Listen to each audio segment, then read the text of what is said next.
Good morning to all. I am Prof.Manavalam. Now we are going to see another important and interesting topic, that is ectopic pregnancy. It is one of the common complications that occurs during the time of antenatal period. It is playing significant role in the cause of maternal mortality and morbidity. The incidence rate at present scenario, it has increased fourfold. At the same time, because of advancement in technology as well as early diagnosis and treatment, we are reducing the incidence of maternal mortality morbidity that caused by the ectopic pregnancy. Actually, normally the fertilized egg which will be fertilized in the fallopian tube, and it is traveled into the uterine cavity, get implanted in the upper uterine segment. But in case of ectopic pregnancy, we will see what will be happening. So what is an ectopic pregnancy? Ectopic pregnancy, normally it is happen when a fertilized egg implanted outside the uterine cavity.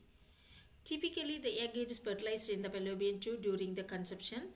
Normally, the sperm meets the egg in this fallopian tube, then it travels down into the uterine cavity and getting implanted in the uterine cavity. Further, it will be getting developed.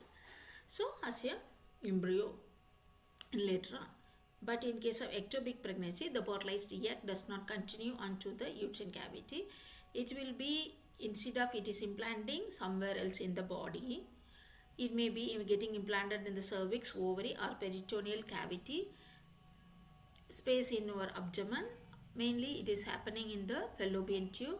So the 97% of cases that occur in the fallopian tube, then it is called as a tubal pregnancy. So once the tubal pregnancy has happened, the embryo begins to develop and grow.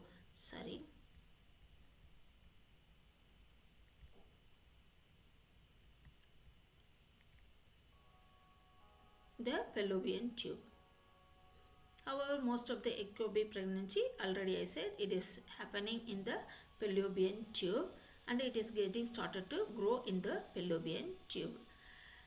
But the fallopian tube, does not mean for stretch and it starts to strain.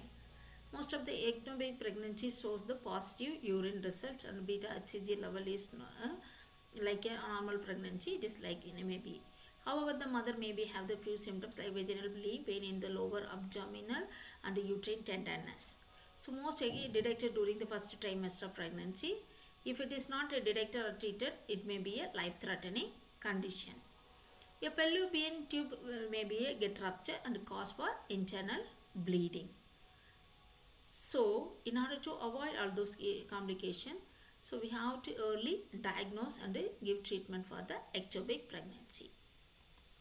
So, pregnancy, how actually what I said, early diagnosis and treatment is very necessary to prevent the complication of ectopic pregnancy. Mainly, most of the ectopic, 97% of ectopic pregnancy as a forming as a tubal pregnancy. Same like sometimes before diagnosing the ectopic pregnancy, most of the pregnancy it will be getting terminated during the time period of 6 to 8 weeks of pregnancy if it is getting implanted in the different parts of the tubal.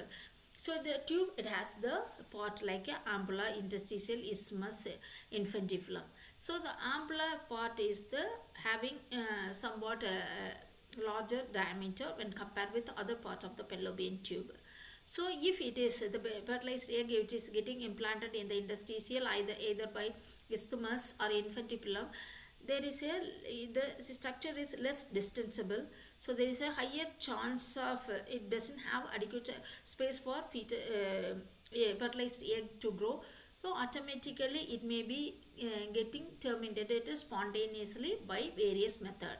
So we will see in which are all the method it's spontaneously getting terminated, either by tubal mold, tubal abortion, tubal rupture, tubal perforation.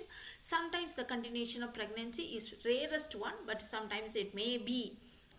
First one is tubal mold. So it is mainly present in case of interstitial and the isthmus type of ectopic pregnancy. So the fertilized egg started to detach from the attachment. So the small camarages that is started to start to form between the chorioapsullary space. So it is forming like a tubal mole. Further, in the tubal mole, it will be completely absorbed by the particular site itself. It is very rare condition. Sometimes it may be the fertilized ovum, it will be getting detached from attachment. It is started to expel out through the abdominal ostium. Then it is called as a tubal abortion.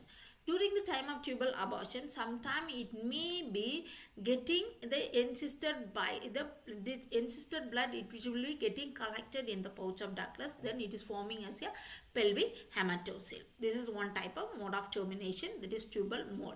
Next, move on to the tubal abortion. It is also commonly present in case of isthmus and interstitial type of pregnancy. So tubal abortion, I said, first it is forming as a tubal mole, then it started to evacuate out from the site of conception. Either maybe it is maybe end up with a complete abortion or incomplete. If the complete abortion means sometimes there is a chance of formation of pelvic hematocele, but in case of incomplete abortion means it may be end up with the diffuse intraperitoneal hemorrhage. It is somewhat complicated one. So next, move on to the tubal rupture. So tubal rupture, it is that already I said tube is not distensible. It has this small space for the growth. So because of continuous muscular contraction, sometimes it doesn't have the adequate space for its growth. Means automatically the rupture through the rent, the rupture which will be happening. Maybe the rent that is present on the roof of the tube or in the floor of the tube, based upon that the hemorrhage may be different in name. If the rent that is present on the roof of the fallopian tube, then it may be become as a diffuse intraperitoneal hemorrhage, because near to that the peritoneal cavity which will be present. But the rent that is present in the floor of the tube means it may be getting ruptured and forming as a intraligamentary, because broad ligament it is supporting the floor of the fallopian tube. They become as a intraligamentary hematoma. Next one case is tubal perforation. There is a chance of tubal perforation. In case of tubal rupture, everything getting ruptured, but in case of tubal perforation, it is also happening either by roof or either by floor. If it is roof means it is becoming as a secondary abdominal pregnancy. It is floor means becoming as a secondary intraligamentary pregnancy. In case of tubal perforation, what may be the difference between rupture and perforation means here the amnion, chorion, everything which will be intact. The amniotic cavity which will be getting herniated in as a whole structure through the either by the roof or floor. And also the placenta, after getting perforated from the tubal structure, it is going and getting attached with the adjacent structure and getting implanted in that, and it started to get the nutrition from that structure. So that's why there is a higher chance of everything which will be getting herniated through the rent in the form of as a whole. It will be getting herniated. So that's why there is a chance of becoming as a secondary abdominal pregnancy or secondary intraligamentary pregnancy. But continuation of pregnancy is very rare. Either the fetal death may occur, or the fetal death followed that mummification may be occur, or sometimes the continuation of pregnancy in case of secondary abdominal pregnancy, there is a rarest chances are there. If it is continuing also, there is a higher chance of fetal malformation, and it is very difficult to the mother as well as the maternal and fetal complication also the highest possible. So in order to avoid all those things, better we have to terminate. If it is not spontaneously getting terminated means better we have to early diagnose and treat the mother in a conservative way, in order to avoid going for salpingectomy or dissecting the tube. In order to conserve the tube, we have to early detect and give the treatment to the mother. Thank you all. I hope everyone understood about the tubal ectopic pregnancy, and that mainly the tubal